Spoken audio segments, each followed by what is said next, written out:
안녕하세요. 저는 경기도에서 일하고 있는 30대 여성입니다. 사람들이 결혼 이야기가 나오면 식장 들어가기 전까진 모른다는 말이 있잖아요. 얼마 전 그 말과 똑같은 일이 제 인생에 벌어질 줄은 정말 몰랐네요. 하늘에서 저를 보고 있던 아버지 덕에 결혼식 날 당일에 알게 된 충격적인 비밀이 있었는데요. 부끄러워 덮어두려고 했던 일이지만 더 많은 사람과 나누라는 지인들의 충고를 듣고 용기 내 사연을 보내봅니다. 끝까지 잘 들어주세요. 예비 남편을 처음 만난 건 추운 겨울이었어요. 그날 회사 일이 늦게 끝나서 로비를 나서는데 밖에 한방눈이 펑펑 내리고 있었죠. 택시를 잡으려고 추운 날씨에 덜덜 떨면서 서 있었는데 갑자기 검은색 벤츠가 제 앞에 섰어요. 저기 이쪽 방향 가시는 거면 태워드릴까요? 이 날씨에 택시 잡기 힘드실 것 같은데. 차창을 내리고 말을 건넨 남자의 첫인상은 정말 강렬했어요. 깔끔하게 빗어넘긴 머리, 고급스러운 정장, 그리고 무엇보다 따뜻한 미소가 인상적이었죠. 처음엔 경계심이 들어 거절하려고 했는데 그가 명함을 내밀더라고요. 제 소개를 잊었네요. 최준혁이라고 합니다. IT 벤처기업 대표고요. 이 건물 15층에 사무실 있어요. 명함을 받아보니 정말 그랬어요. 대표이사 최준혁. 저도 들어본 스타트업이었거든요. 강남역 앞에 내려주세요. 정말 감사합니다. 잘됐네요. 어차피 저도 그쪽이에요. 편하게 집까지 가세요. 차 안은 따뜻했고 은은한 클래식 음악이 흐르고 있었어요. 옆에서 운전하는 모습을 보니 더욱 믿음직스러워 보이더라고요. 눈이 마주치자 그가 잠깐 미소를 지었어요. 그땐 정말 운명 같은 만남이라고 생각했죠. 그리고 집 앞에 도착해서 내리려는데 그가 말했어요. 이 시간에 퇴근하세요? 제가 그 시간에 회사 나오는 길이라 또 태워드릴 수 있는데. 아니에요, 괜찮아요. 오늘 정말 감사했습니다. 그럼 혹시 커피라도 한 잔 살 수 있을까요? 제가 사실 첫눈에 반했거든요. 그 직설적인 고백에 얼굴이 빨개졌어요. 거절하려다가도 왠지 이 사람이라면 괜찮을 것 같다는 느낌이 들었죠. 그렇게 저희의 인연이 시작됐답니다. 만남이 계속될수록 아버지에게 교제 사실을 알리는 게 제일 걱정스러웠어요. 저희 아버지는 정말 까다로운 분이시거든요. 중소기업을 운영하시면서 사람 보는 눈이 생기셨다고 늘 자부하시는 분이죠. 딸바 보이기도 하셔서 제가 남자친구 생겼다고 하니 당장 데려오라고 하시더라고요. 소연아, 요새 너 만난다는 사람 뭐 하는 사람이야? IT 회사 대표예요. 젊어도 정말 능력 있는 사람이에요. 요즘 IT라고 하면서 사기치는 놈들 많던데 제대로 알아봤어? 아빠 그런 사람 아니야. 제대로 된 회사 운영하고 있다고요. 같은 건물이라서 알아요. 그래? 일단 데려와봐. 내가 직접 봐야겠다. 준혁 씨를 처음 집에 데려간 날 아버지의 표정을 잊을 수가 없어요.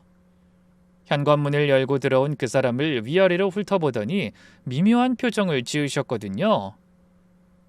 잔뜩 얼어붙은 분위기에 준혁 씨가 준비해온 선물을 내밀었죠. 고급 양주와 어머니를 위한 브랜드 스카프였어요. 고급 브랜드에 어머니가 눈이 휘둥그레지셨죠? 어머, 이렇게 비싼 걸 그냥 받아도 되는 거예요? 어머니 생신이 다음 주라고 들었습니다. 미리 축하드려요. 생신 선물로 받아주세요. 대화가 이어지면서 준혁 씨가 자신의 사업 이야기를 풀어놨어요.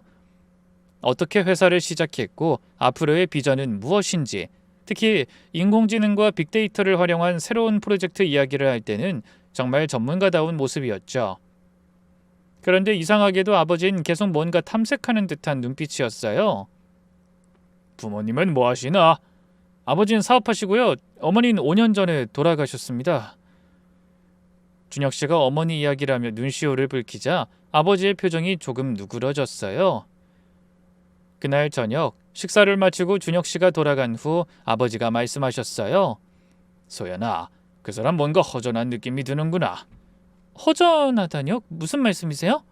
글쎄, 이 말은 그럴듯한데 뭔가 텅 빈 것 같다고 할까?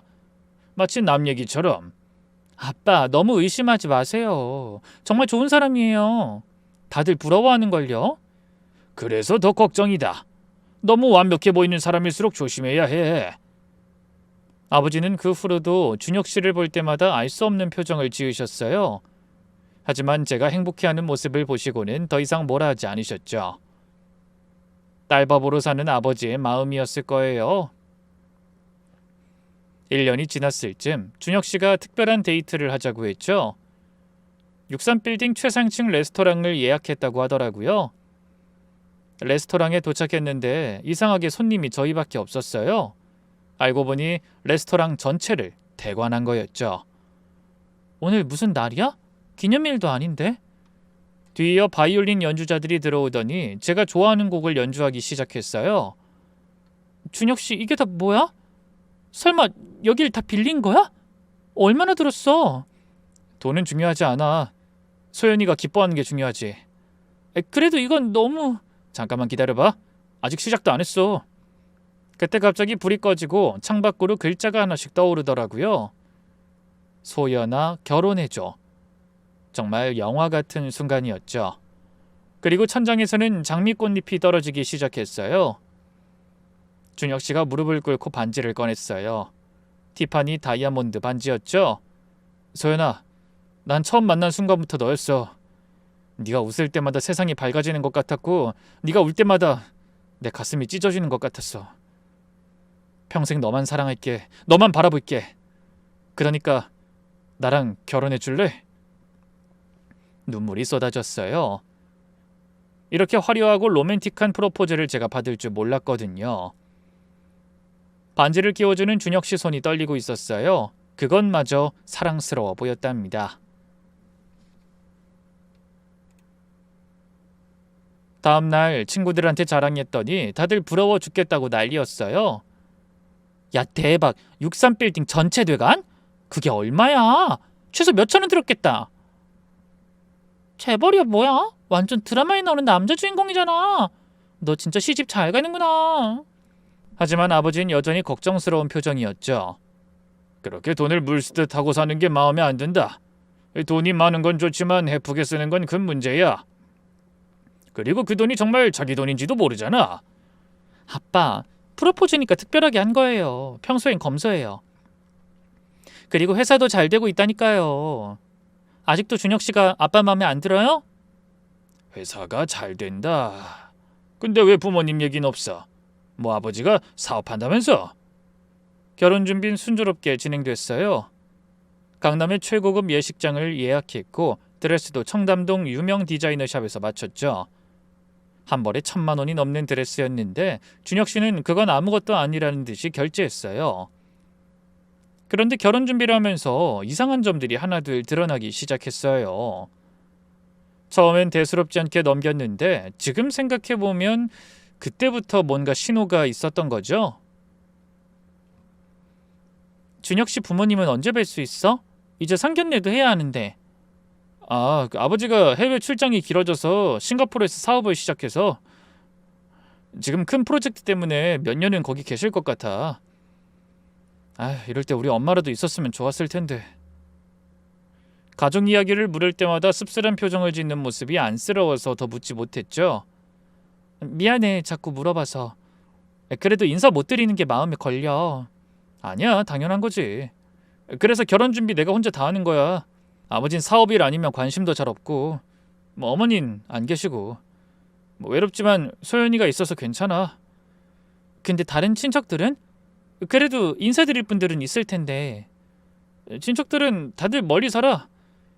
그리고 우리 집안이 좀 복잡해. 재산 문제로 사이가 안 좋아서 왕래를 안 해.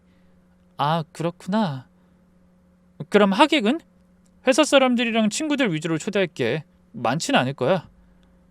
그리고 예식장 계약도 스튜디오 촬영도 모든 결정을 준혁 씨가 혼자 했어요. 저랑 함께 가자고 해도 좋은 곳으로 잘 알아서 하겠다면서 번번이 거절했죠. 소연이는 회사 일도 바쁘잖아. 이런 건 내가 할게. 신부는 예쁘기만 하면 돼. 그렇게 모든 걸 준혁 씨가 주도했어요. 심지어 결제도 항상 현금으로 했죠. 그것도 찜찜하긴 했어요. 아버지는 그런 모습을 보고 또 의심스러워하셨어요. 소연아, 그 집 정말 재벌 맞니? 재벌이면 비서라도 있을 텐데 왜 혼자 다 하니? 워낙 일을 직접 하는 스타일이라서 잘 안 맡기더라고요. 그리고 왜 맨날 현금 결제야? 요즘 누가 현금을 그렇게 들고 다닌다고? 개인정보 때문에 그런가 봐요. 재벌들은 다 그렇대요. 뭔가 이상한데.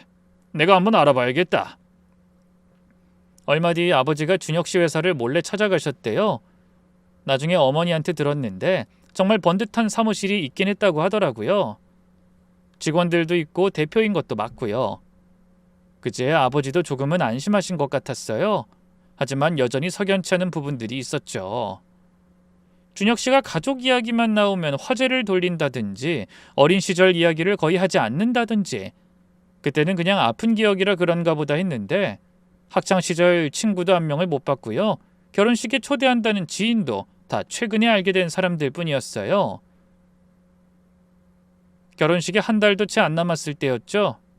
인사할 사람들이 많을 때라서 백화점에 들렀죠. 매장에서 향수를 고르고 있었는데 갑자기 시끄러운 소리가 들렸어요. 아니 왜 이러세요? 여기가 어디라고? 명품관 1층을 지나가는데 낯익은 뒷모습이 보였어요. 준혁 씨였죠. 그런데 옆에 누군가 함께 있었어요. 나이 든 여자분이었는데 허름한 차림이 백화점 분위기와 전혀 어울리지 않았죠. 낡은 꽃무늬 원피스에 떨어진 구두, 헝클어진 파마 머리. 가까이 가려는데 그 여자분이 준혁 씨 팔을 잡으며 말하는 소리가 들렸어요. 우리 아들 엄마 이쁜 옷 사줄 거지? 여기 있는 거 다 사도 되지? 우리 부자잖아. 순간 심장이 멎는 것 같았어요. 분명 준혁 씨는 어머니가 돌아가셨다고 했는데 준혁 씨가 다급하게 그 여자분의 팔을 잡았어요. 제발 조용히 하시라니까요. 여기서 말하면 안 된다고요. 엄마야, 엄만 다 이해해. 네가 재원이처럼 흉내내고 있는 것도 다 알아. 들으면 들을수록 의문스러운 게 많았어요. 그때 그 여자분이 울먹이며 말했죠. 우리가 그 집에서 얼마나 고생했는데 이제 너도 재원이처럼 되는 거잖아.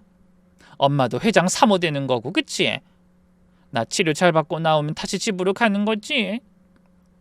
준혁 씨가 황급히 주위를 둘러보더니 그 여자분을 데리고 밖으로 나갔어요.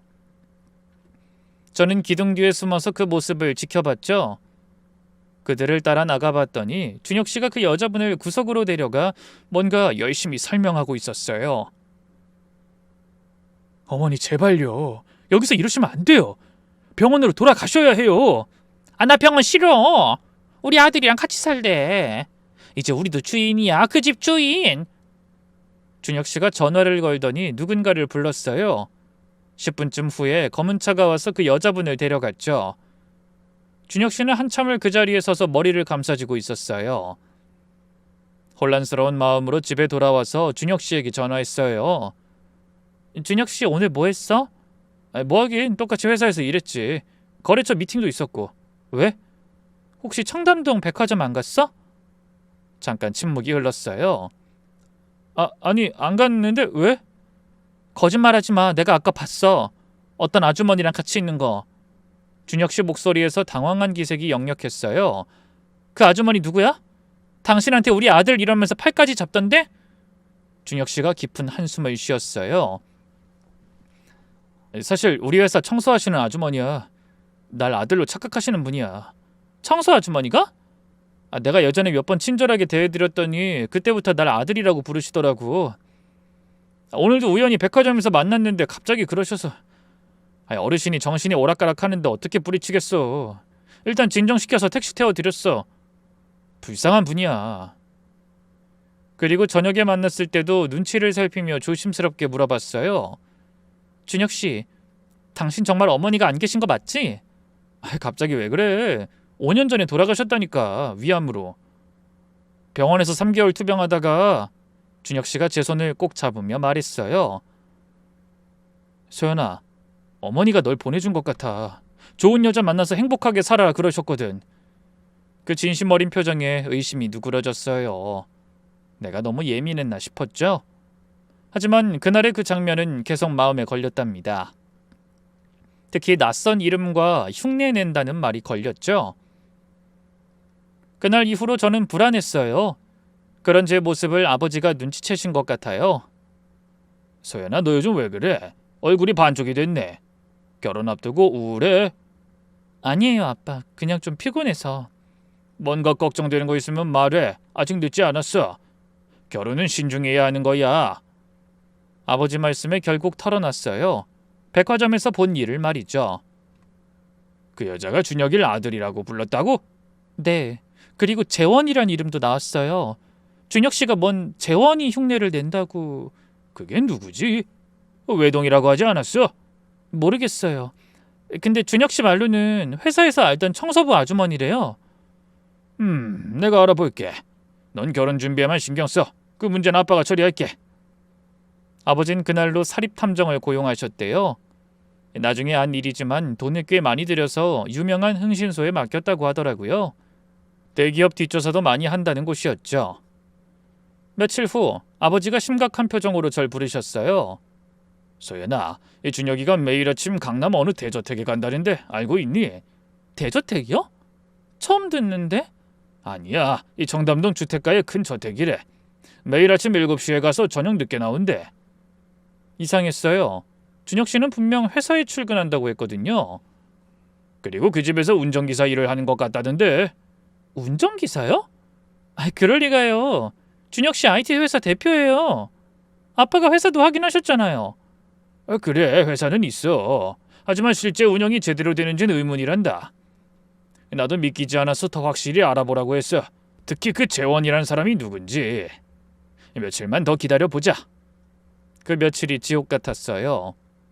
준혁 씨를 만나도 평소처럼 자연스럽게 행동하기 힘들었죠. 소연아, 왜 그래? 너 어디 아파? 요즘 계속 이상해. 아니야, 그 결혼 준비 때문에 좀 스트레스 받아서. 미안해, 내가 더 도와줘야 하는데 혼수 준비도 힘들지. 뭐 필요한 거 있으면 말해. 준혁 씨는 여전히 다정했어요. 그래서 더 혼란스러웠죠. 이 사람이 정말 나한테 거짓말을 하고 있는 걸까? 이렇게 다정하고 좋은 사람의 모습을 보니 더 힘들었어요. 탐정에 추가 보고가 온 건 일주일 뒤였죠. 아버지가 서류를 보고 얼굴이 질리셨죠. 이게 정말이면 큰일이구나. 뭐라고 나왔어요, 아빠? 김재원이라는 사람이 있대. 그 대저택 사는 아들인데 준혁이랑 1살 차이밖에 안 나. 그 사람이 준혁 씨하고 무슨 관계가 있는데요? 그게 정확히 모르겠는데 어릴 때부터 보안을 철저히 한다더군. 재벌가 후계자라 위험이 있어서 그런 건지 아니면 우리가 모르는 다른 이유가 있는지 이 사람 정보가 거의 없어서 흥신소에서도 애를 먹고 있다고 하는구나. 아버지가 무언가 말을 하려다가 멈추셨어요. 그 탐정이 더 알아본다고 했으니까 며칠만 더 기다려보자. 섣불리 판단하면 안 돼. 결혼식 3일 전 웨딩드레스 최종 피팅을 마친 날이었어요. 하얀 드레스를 입은 모습을 보며 복잡한 마음이었죠. 정말 아름다운 드레스였어요. 하지만 마음 한구석에 불안이 계속 자리 잡고 있었어요. 집에 돌아오니 아버지가 서재에 계셨어요. 노크하고 들어가니 책상 위에 서류가 잔뜩 펼쳐져 있었고 아버지는 무언가를 열심히 읽고 계시더라고요. 아빠, 뭐 보고 계세요? 소연아, 이리 와서 앉아봐. 할 얘기가 있다. 아버지 얼굴이 너무 심각해서 가슴이 철렁했어요. 책상 위에 서류를 보니 메모가 빼곡히 적혀 있었죠. 내가 준혁이에 대해 좀 더 알아봤어. 근데 아버지가 말을 멈추셨어요. 한참을 고민하시다가 입을 여셨죠. 뭔가 이상한 점들이 계속 나와. 그 집, 김 회장 집에 대해서도 알아봤는데 아들이 있다는 건 확실한데 한 번도 공식 석상에 나온 적이 없대. 그게 뭐가 이상해요? 보안상 이유일 수도 있잖아요. 그것도 그런데 이 준혁이가 그 집에서 일한다는 것도 확실한 것 같고 근데 단순한 운전기사는 아닌 것 같아. 더 깊이 관여된 것 같긴 한데 아버지는 더 깊이 파고들고 계셨어요. 며칠 전 네가 본 그 여자 준혁이 어머니일 가능성이 높아. 그럼 준혁 씨가 아직 확실하진 않아. 하지만 뭔가 복잡한 사정이 있는 것 같다. 그때 갑자기 아버지가 가슴을 부여잡으셨어요. 아빠 안 돼! 정신 차려요! 쓰러지는 아버지를 부축하려 했지만 이미 의식을 잃은 상태였어요. 급히 119를 불렀죠. 여기 사람이 쓰러졌어요. 빨리 와주세요. 구급차가 오는 그 몇 분이 정말 몇 년처럼 느껴졌어요.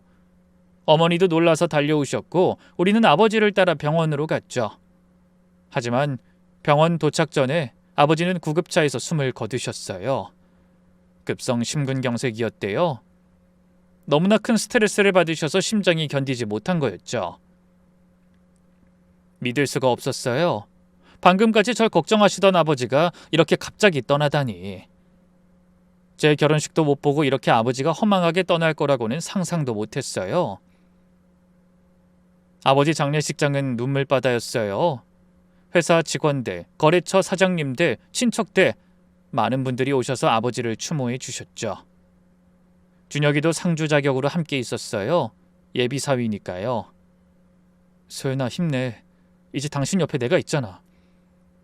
어떡해. 아빠가 이렇게 갑자기 결혼식도 못 보고. 준혁 씨는 그날도 정말 살가운 예비 사위 역할을 다 해냈어요. 조문객 맞이부터 장례 절차까지 완벽하게 처리해줬죠. 그런 모습을 보니 더 믿기 힘들었어요. 둘째 날 저녁은 조문객이 뜸했죠. 그런데 고급스러운 차림의 노년 여성이 들어왔어요. 검은색 정장에 진주 목걸이, 누가 봐도 부유층 사모님 같은 분이었죠. 그런데 자세히 보니 며칠 전 백화점에서 본 그 여성이었어요. 단정하게 차려입으니 완전히 다른 사람 같더라고요. 그분이 들어오자마자 준혁이의 얼굴이 하얗게 변했어요. 어머니? 그 여성분이 준혁이를 보더니 다가왔어요. 목소리는 또렷했지만 눈빛이 뭔가 흐릿했죠. 우리 준혁이 여기 왜 있어? 오늘 회장님 모시고 제주도 가기로 했잖아. 그 모습을 본 주변 사람들이 수근거리기 시작했어요. 재원이가 오늘은 컨디션이 좋대? 그래서 회장님이랑 둘이 갔어? 준혁 씨가 당황해서 그분을 밖으로 모시려 했죠. 아줌마 무슨 소리를... 저를 다른 사람과 착각하신 것 같은데요. 무슨 소리야? 엄만 못 속인다. 네가 아무리 이렇게 해도 내 눈엔 다 보여.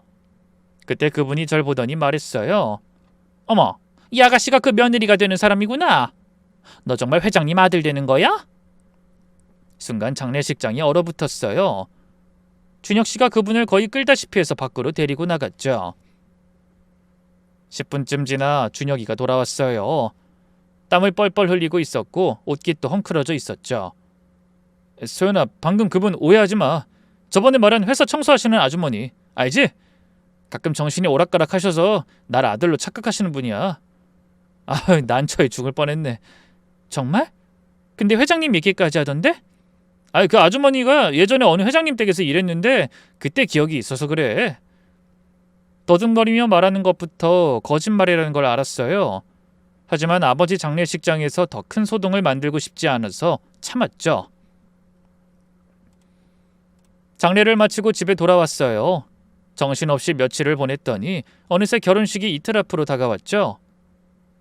아버지가 안 계신 상태에서 결혼식을 치러야 한다는 게 슬펐어요. 아버지 서재를 정리하러 들어갔을 때 책상 위에 남겨진 메모들을 발견했죠. 아버지가 마지막까지 손에서 놓지 않고 보고 계셨던 것들이었죠. 최준혁, 김 회장 집과의 관계 확인 필요. 아버지의 필체로 적힌 의문들이 빼곡했어요. 그리고 그 옆에 우리 수진이를 정말 많이 사랑하는 걸까라고 쓰인 한 단어를 보고 무너졌어요. 눈물이 멈추지 않았어요. 제가 어떤 선택을 하든 무조건 지지해주고 싶었던 아빠의 마음과 깊은 고민이 느껴졌거든요. 아버지는 끝까지 절 걱정하셨던 거예요. 그때 준혁 씨에게 전화가 왔어요. 전 결혼 전에 꼭 확인해야겠다는 생각이 들었어요. 흥신소 직원을 만나기 전 본인 입으로 확실한 이야기를 듣고 싶은 마음이었거든요. 준혁 씨, 우리 지금 만날 수 있을까? 1시간 후 카페에서 준혁 씨를 만났어요. 이젠 뭔가 의심스러운 부분들이 있었지만 그때까지도 확실한 증거는 없었죠. 준혁 씨, 나 물어볼 게 있어. 당신 정말 재벌 2세 맞아? 솔직하게 말해줘. 순간 준혁 씨 얼굴이 굳었어요. 소연아, 나는... 난 정말 널 사랑해. 그것만은 진짜야. 그럼 다른 건 가짜라는 거야? 나한테 말 안 한 게 있어? 준혁 씨는 망설이는 표정으로 계속 말을 더듬었어요. 내가 재벌 2세는 아니야. 하지만 그게 다 거짓말도 아니야. 복잡한 사정이 있어. 무슨 사정? 지금은 말할 수 없어. 하지만 결혼식이 끝나면 다 설명할게. 제발 날 믿어줘. 뭔가 숨기는 게 있다는 건 확실했어요. 머릿속이 복잡했어요. 아버지도 안 계신 지금 결혼식을 취소한다는 건 상상할 수 없었죠. 이미 청첩장도 다 돌렸고 하객들도 다 오기로 했고 호텔도 예약했고 무엇보다 아버지 장례식에서 상주 역할을 해준 준혁 씨에 대한 고마움도 있었어요. 그리고 솔직히 그를 사랑하고 있었어요. 2년 동안 쌓아온 추억들, 그가 보여준 다정함과 배려, 함께 꿈꿨던 미래. 그 모든 게 거짓이라고 믿고 싶지 않았죠. 스스로를 설득했어요. 아니, 설득하고 싶었어요. 지금 와서 모든 걸 무너뜨릴 용기가 없었던 거죠. 게다가 어머니도 걱정이었어요. 아버지를 잃고 얼마 안 돼서 딸의 결혼마저 파탄나면 얼마나 상심하실까. 결혼 준비하느라 바쁘게 움직이는 것만이 아버지를 잃은 슬픔을 잇는 유일한 방법인 것 같았거든요. 알았어. 하지만 결혼식 끝나면 정말 다 말해줘야 해. 약속할게. 정말 미안해. 준혁 씨가 손을 잡았어요. 따뜻한 그의 손길에 마지막으로 한 번 더 믿어보기로 했죠. 그날 밤 집으로 돌아와서 밤새 고민했어요. 이대로 결혼해도 되는 걸까? 아버지가 날 그렇게 걱정하셨는데. 새벽 3시쯤 겨우 잠이 들었는데 꿈에 아버지가 나타났어요. 처음엔 뿌연 안개 속에서 희미한 실루엣만 보였죠. 그런데 점점 가까이 오더니 생전 모습 그대로 제 앞에 서 계셨어요. 소연아, 아빠야. 그 목소리를 듣는 순간 눈물이 왈칵 쏟아졌어요. 꿈인 걸 알면서도 너무나 생생해서 정말 아버지가 돌아오신 것 같았거든요. 아빠 정말 보고 싶었어요. 왜 이렇게 갑자기 가셨어요? 저 혼자 두고? 아버지가 제 머리를 쓰다듬으셨어요. 그 손길이 너무나 따뜻하고 실제 같아서 꿈이 아니길 바랬죠. 아버지 손에서 나던 향수 냄새까지 느껴지는 것 같았어요. 소연아, 들어봐. 이게 중요해. 아버지의 표정이 갑자기 심각해지셨어요. 제 두 손을 꼭 잡으시며 말씀하셨죠. 내일 결혼식장에 절대 가지 마라. 절대로. 그 목소리엔 절박함이 묻어 있었어요. 생전에도 제게 뭔가를 그렇게 강하게 말씀하신 적이 없었는데 이번엔 달랐죠. 왜요? 왜 가면 안 돼요? 모든 준비가 끝났는데. 아버지가 무언가 더 말하려는 순간 갑자기 주변이 어두워지기 시작했어요. 마치 누군가 조명을 하나씩 끄는 것처럼 아버지의 모습도 점점 흐릿해지기 시작했죠. 아빠 뭐라고요? 이미 뭐라고요? 제발 끝까지 말해주세요. 저는 필사적으로 아버지의 손을 잡으려 했지만 아버지는 안개처럼 흩어지고 있었어요. 그리고 완전히 사라지는 순간 아버지의 마지막 말이 메아리처럼 들렸죠.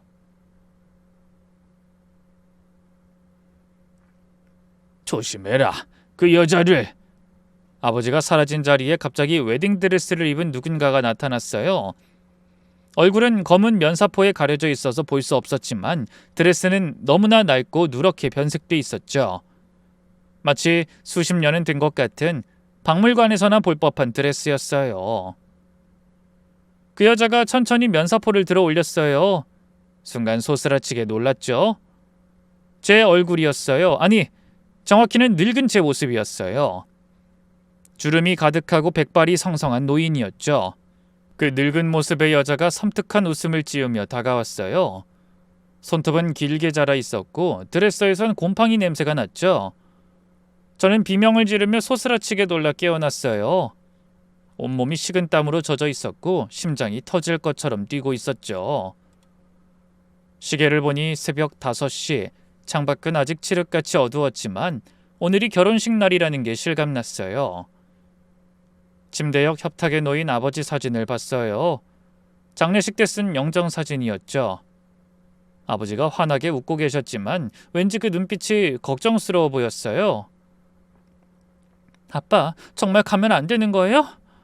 하지만 어떻게 이날을 위해 다 준비했는데. 어머니가 제 방문을 두드리는 소리에 다시 정신이 들었어요. 소연아, 일어났니? 6시야. 메이크업샵 7시까지 가야지. 네, 엄마, 지금 준비할게요. 샤워하면서도 계속 꿈 생각이 났어요. 특히 아버지의 그 절박한 표정과 무섭게 늙은 제 모습이 머릿속을 떠나지 않았죠. 거울을 보니 제 얼굴이 너무 창백했어요.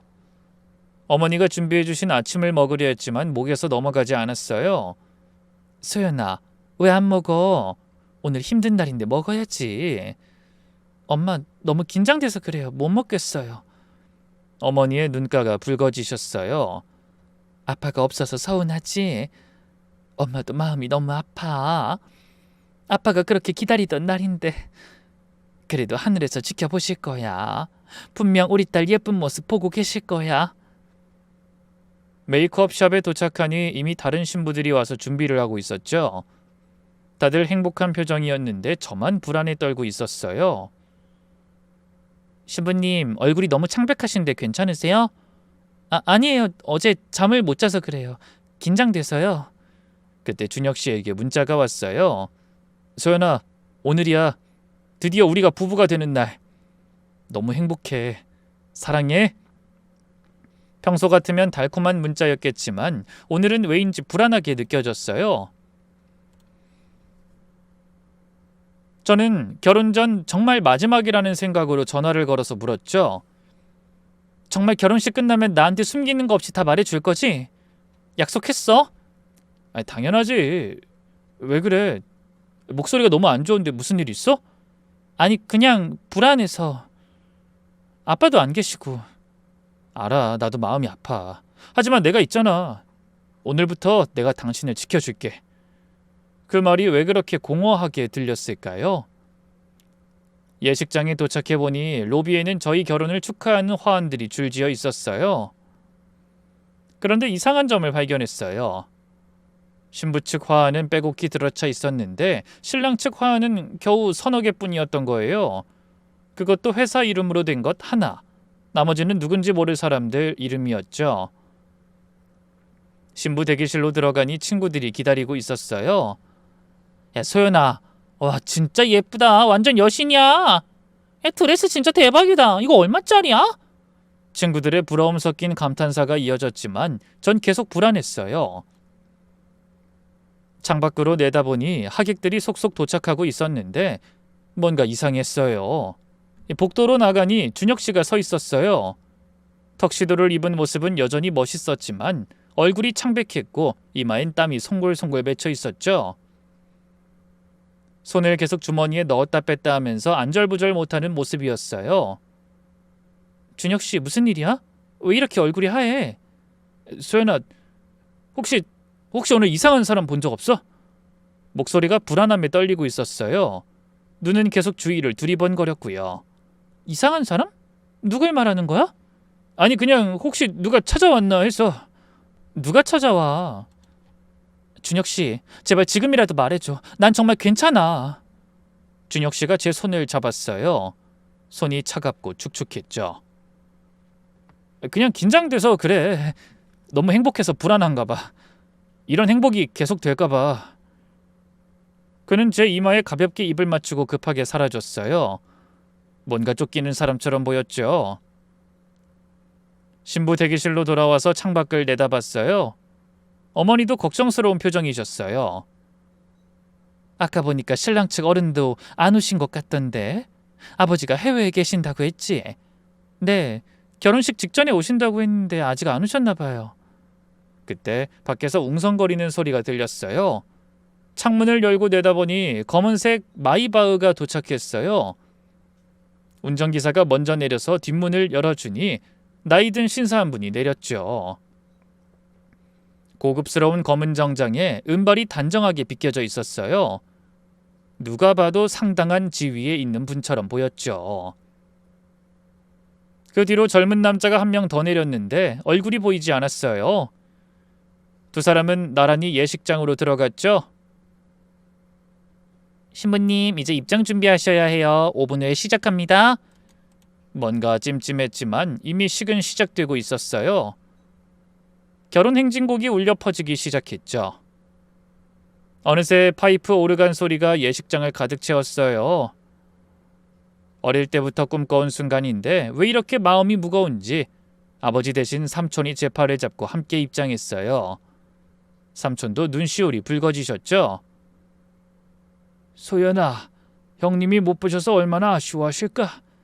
그래도 하늘에서 다 보고 계실 거야. 예식장 문이 열리고 수백 명의 하객들이 절 바라봤어요. 플래시가 터지고 축하의 박수 소리가 들렸지만 저는 계속 신랑 측을 살펴봤어요. 정말 10명도 안 되는 것 같았어요. 그것도 대부분이 나이 든 분들이었고 준혁 씨 또래는 거의 없었죠. 버진로드를 걸으면서 준혁 씨를 봤어요.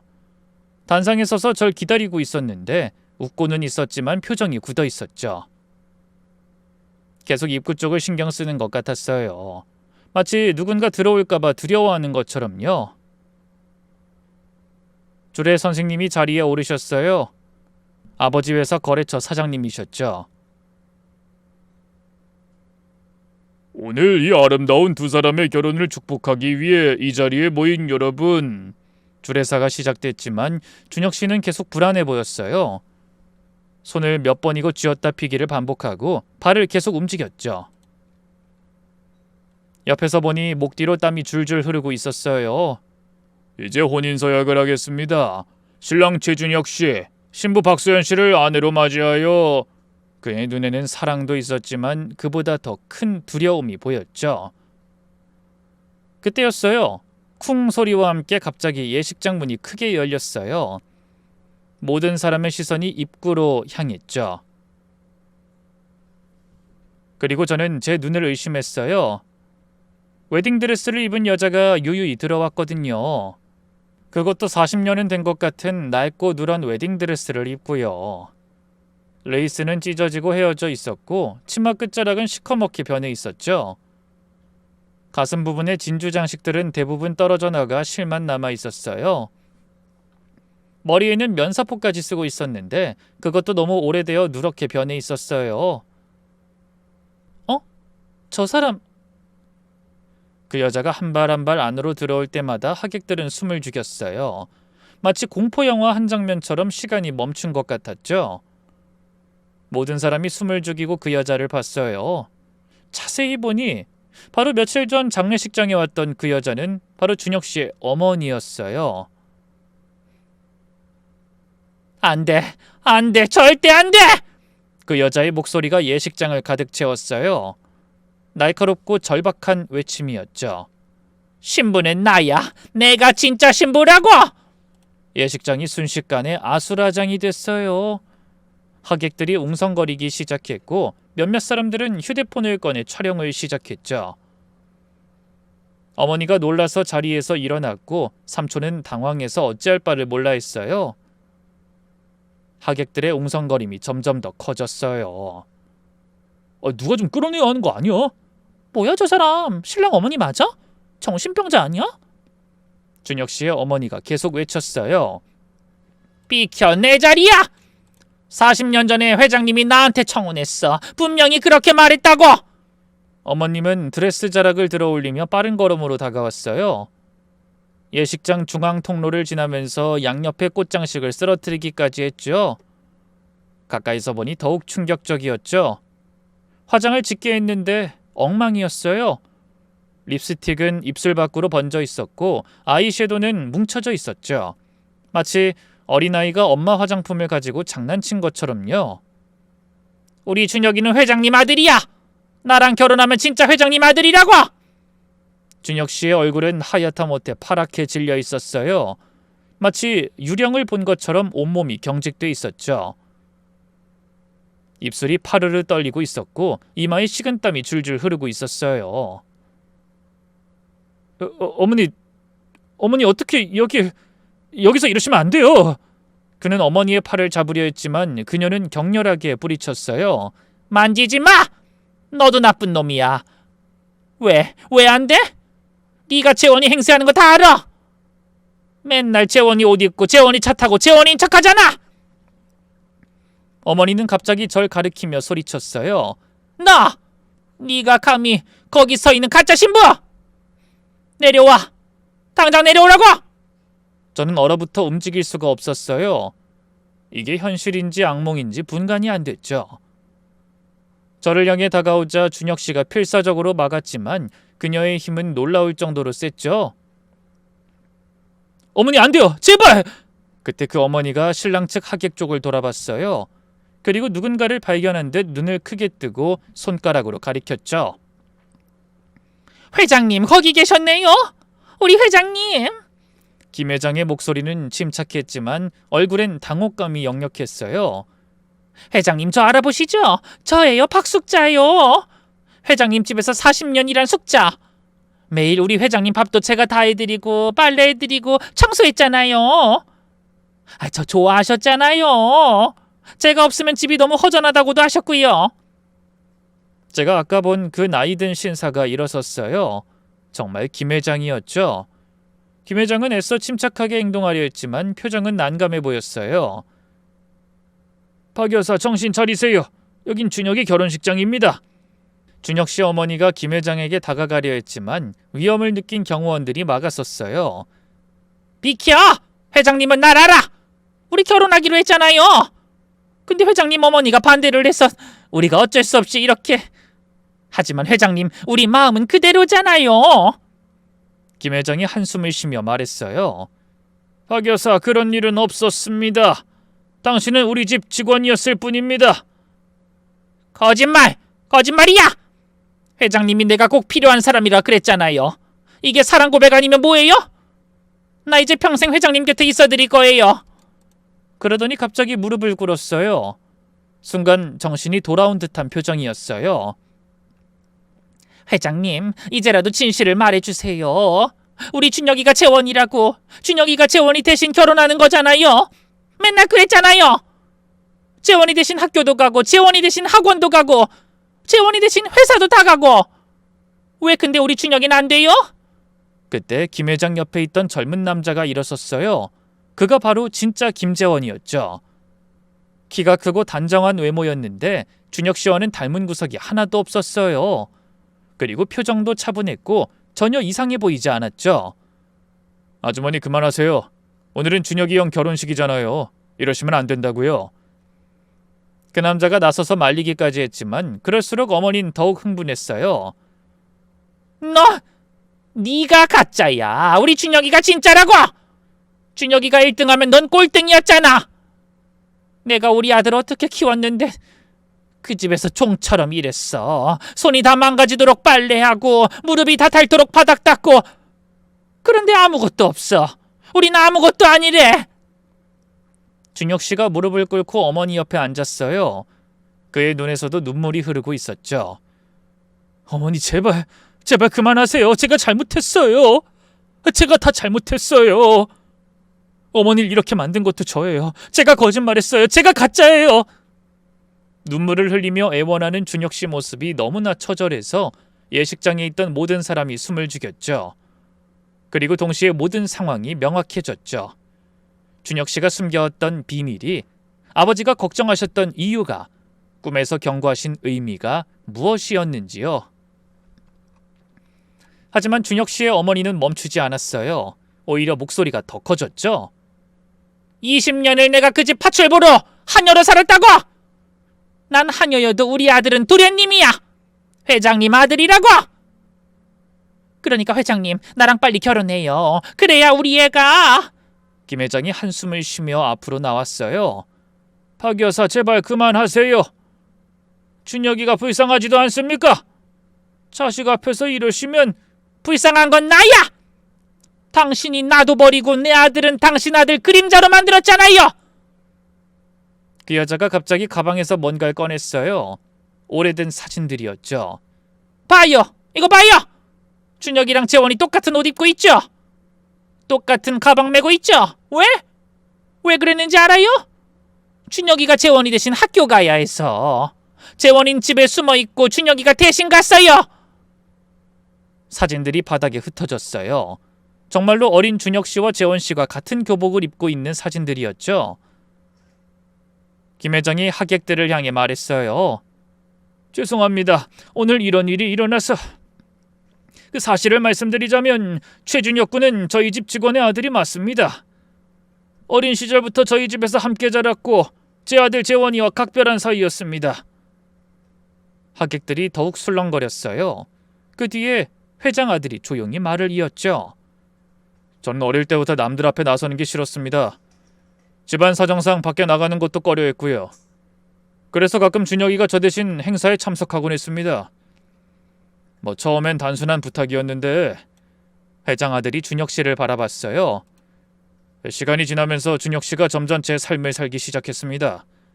제 이름으로 카드를 쓰고 제 차를 몰고 심지어 제 이름으로 사업 미팅에도 나갔죠. 전 그게 편했고 준혁 씨도 그 삶을 즐기는 것 같았습니다. 준혁 씨가 천천히 고개를 들었어요. 얼굴은 눈물로 범벅이 되어 있었죠. 죄송합니다. 정말 죄송합니다. 소연아, 나는 절규하듯 어머니가 다시 소리쳤어요. 네가 진짜야! 재원이보다 네가 더 나아! 회장님도 그렇게 말했잖아. 김 회장이 고개를 저었어요. 박 여사, 제가 아들처럼 준혁이를 아낀 건 맞지만 둘 자리를 바꿀 생각은 없습니다. 거짓말, 다 거짓말이야! 예식장은 완전히 엉망이 됐어요. 하객들이 하나둘 자리를 떠나기 시작했고 누군가는 경찰을 부른다고 했죠. 어머니가 제 곁으로 오셔서 놀란 저를 꼭 안아주셨어요. 엄마, 이게 다 무슨 일이에요? 서연아, 괜찮아. 엄마가 있잖아. 몸이 계속 떨렸어요. 믿었던 사람에게 이렇게 놀라운 비밀이 있었다는 게 충격이었죠. 그리고 제가 알고 만나온 사람이 누군지조차 헷갈릴 지경이었어요. 김 회장이 저희에게 다가왔어요. 정말 죄송합니다. 이런 일이 일어나서. 제가 다 설명드리겠습니다. 도대체 무슨 일인가요? 준혁 씨는 누구고 왜 저를 속인 거예요? 김 회장이 한숨을 쉬며 말을 시작했어요. 최준혁은 우리 집 운전기사의 아들이 맞습니다. 정확히는 제가 운전기사로 고용했지만 실제로는 우리 재원이를 대신해왔죠. 어머님 박 여사는 우리 집 파출부였고요. 대신하다뇨? 네, 우리 재원이는 어릴 때부터 특별한 아이였습니다. 극도로 내성적이고 사람들과 어울리는 걸 힘들어했죠. 그래서 보안상 이유도 있었지만 주로 집에만 있었습니다.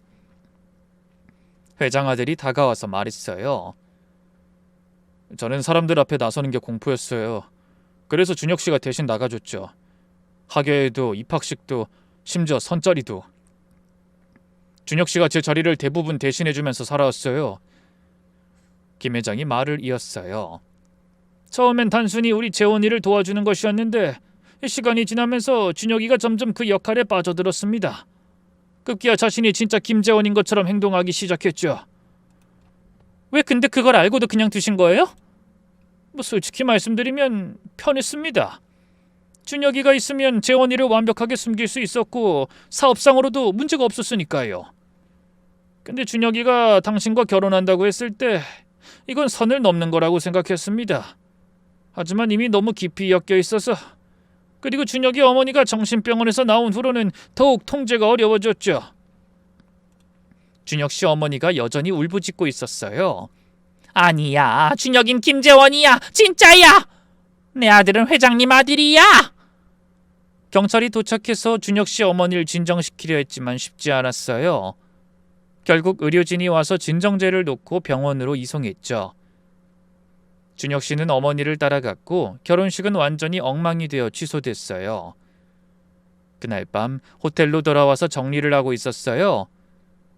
웨딩드레스를 반납 상자에 놓고 액세서리들을 하나씩 빼고 있었죠. 그때 핸드폰이 울렸어요. 준혁 씨였죠? 한참을 두고 보다가 전화를 받았어요. 차가운 반응에 준혁 씨는 말을 잇지 못했어요. 소연아, 나야. 알아. 무슨 할 말 남았어? 미안해. 정말 미안해. 오늘 일도 그렇고 내가 언젠가 말하려고 했는데. 저는 차분하게 말했어요. 어머니는 어떠셔? 진정제 맞고 잠들었어. 의사가 강제 입원시켜야 할 것 같대. 망상이 너무 심해서. 그래, 치료 잘 받으시길 바랄게. 준혁 씨가 울먹이며 말했어요. 소연아, 정말 미안해. 뭐라고 사과해야 할지 모르겠어. 네 인생을 망쳐서. 내 인생 안 망가졌어. 너 하나 때문에 망가질 인생 아니니까 그런 말 하지 마. 단호한 내 목소리에 준혁 씨가 당황한 것 같았어요. 저는 냉정했어요. 준혁 씨, 당신이 저지른 가장 큰 실수가 뭔지 알아? 당신 자신을 부끄러워한 거야. 운전기사 아들이라는 걸, 파출부 아들이라는 걸 부끄러워했어. 그래서 평생 남의 인생을 살았고, 만약 당신이 처음부터 진실을 말했다면 어땠을까? 그럼에도 날 사랑한다고 말했다면? 그랬다면 네가 날 받아줬을까? 나같이 보잘것없는 사람을? 그럼 난 그런 거 신경 안 써. 우리 아버지도 마찬가지야. 아버진 당신이 거짓말하는 것을 문제 삼으셨지 가난한 건 문제 삼지 않으셨을 거야. 준혁 씨가 흐느꼈어요. 미안해. 정말 미안해. 그리고 우리 아버지 돌아가신 거, 아버지 이야기에 목소리가 떨렸지만 참았어요. 그건 당신 탓이야. 아버지가 당신 조사하다 충격받으셨으니까. 난 살면서 평생 그걸 잊지 못할 거야. 미안해. 내가 정말 미안해. 하지만 더 큰 잘못은 나한테 있어. 아버지 말 안 들은 거. 아버지가 그렇게 당신하고 만나는 걸 내내 걱정하셨는데 난 당신만 믿었어. 꿈에서까지 경고하셨는데도. 잠시 숨을 고르고 말을 이었어요. 준혁 씨, 난 당신 평생 용서 안 할 거야. 당신이 우리 아버지 죽였고 날 속였고 당신 어머니까지 망가뜨렸으니까. 그리고 당신 스스로도 망쳤지. 제일 불쌍한 건 평생 자기 자신으로 살지 못했다는 거야. 최준혁이라는 이름이 부끄러워서 김재원이 되려고 했지만 결국 둘 다 아닌 사람이 됐어. 껍데기도 알맹이도 없는 인간이지. 알아, 미안해. 이제라도 당신으로 살아. 당당하게. 파출부 아들이어도 괜찮아. 그게 당신이니까. 준혁 씨가 계속 울면서 말했어요. 소연아, 제발 한 번만 용서해줘. 난 정말 너밖에 없어. 다시 시작할 수 없을까? 안 돼. 절대 안 돼. 난 당신 같은 비겁한 사람이랑은 못 살아. 제발, 내가 뭐든지 할게. 어머니도 치료받게 하고. 그만해. 더 이상 연락하지 마. 번호도 바꿀 거야. 그리고 다시는 남 행세하지 마. 그게 당신이 할 수 있는 유일한 속죄야. 전화를 끊었어요. 바로 착신 거부를 했죠. 다시 전화가 왔지만 받지 않았어요. 눈물이 났지만 후회는 없었어요. 해야 할 말을 다 했으니까. 이제 정말 끝이었어요. 일주일 후 아버지 묘소를 찾았어요. 웨딩드레스 대신 검은 상복을 입고요. 아빠, 이제 아빠 말씀 이해할 것 같아요. 꿈에서 경고해 주셨잖아요. 결혼식장에 가지 말라고. 아빠가 마지막까지 절 지켜주려고 하셨는데 제가 너무 어리석었어요. 겉모습만 보고 속아버렸어요. 제가 어리석었어요, 아빠. 묘비 앞에 무릎을 꿇고 앉아 한참을 울었어요. 바람이 불어 나뭇잎이 날렸죠. 마치 아버지가 괜찮다면서 제 머리를 쓰다듬는 것 같았죠. 한 달 후 다시 회사에 출근하기 시작했어요. 처음엔 사람들의 시선이 부담스러웠지만 점차 일상을 되찾아갔죠. 6개월 후 흥신소의 김 팀장에게서 전화가 왔어요. 박소연 씨, 그동안 잘 지내셨어요? 그 아버님이 생전에 맡기신 게 하나 있어서요. 저희 아버지가요? 혹시 따님이 결혼에 실패하면 6개월 후에 전해달라고 하신 거예요. 그 은행 금고에. 은행에 가서 금고를 열어보니 아버지가 제 이름으로 만들어 놓은 통장과 편지가 있었어요. 아버지는 이렇게 될 걸 이미 다 내다보고 떠난 것 같더라고요.